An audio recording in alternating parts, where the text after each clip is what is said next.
Imagine a man whose whole life is slowly falling apart, not because of bad luck, not because of enemies, not because of fate, but because of something living inside him.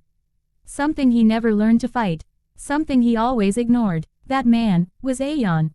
Aeon wasn't a bad person. In fact, deep down he had a good heart. People who knew him years ago would say he was caring, funny, and soft-spoken. But over time, as responsibilities increased and stress rose, something else started growing inside him: anger.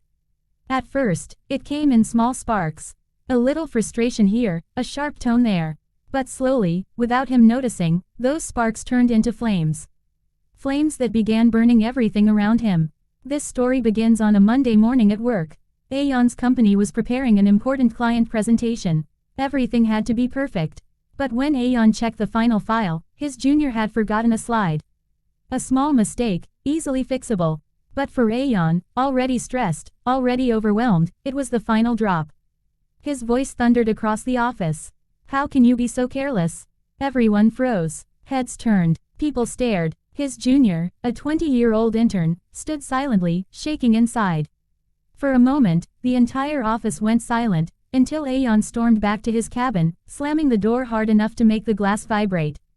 That one moment changed everything.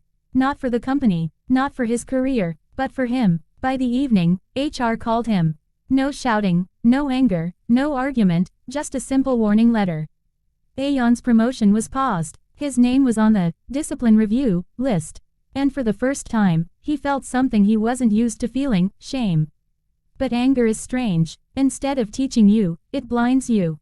And Aeon went home not reflecting, not regretting, but blaming others. When he reached home, his daughter Noor ran to him, like she always did.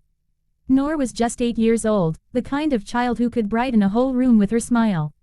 She hugged him, but Aeon barely responded. His mind was elsewhere. Dinner was served. Noor was laughing about something that happened at school. Sana, his wife, gently placed food on his plate. Everything was normal, until Noor's tiny elbow accidentally hit her glass of water.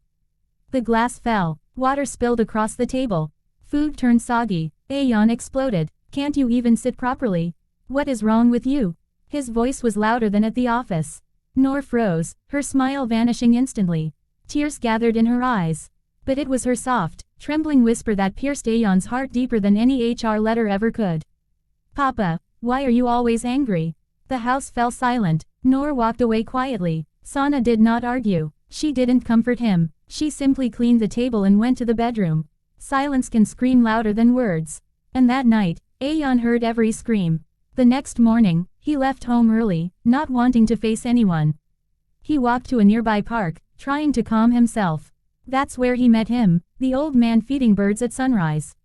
Peaceful, gentle, almost glowing, Aeon sat on the bench near him. After a long silence, he asked, "How do you stay so calm?" The old man smiled and replied with a sentence that would change Aeon's life forever.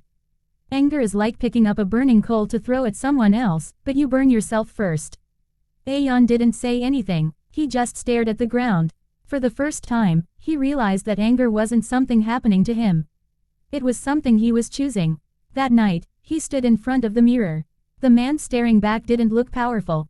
He looked tired, lost, broken. His eyes were filled with stress. His face showed exhaustion. He whispered to his reflection, "This is not who I want to be." That was the beginning of change. The next morning, Aeon made a new rule for himself. Before reacting, he would breathe. Before speaking, he would pause. Before shouting, he would think. He started waking up early, doing simple breathing exercises. He walked every day, letting nature clean his mind. He started keeping a journal, writing down thoughts he never expressed. And slowly, the flames inside him softened.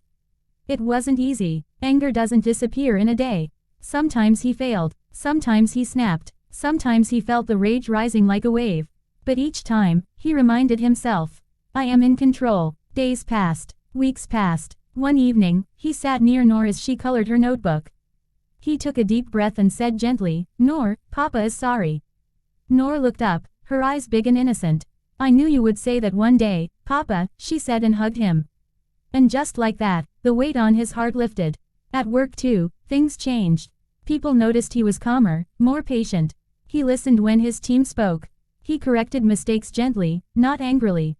And slowly, people began trusting him again.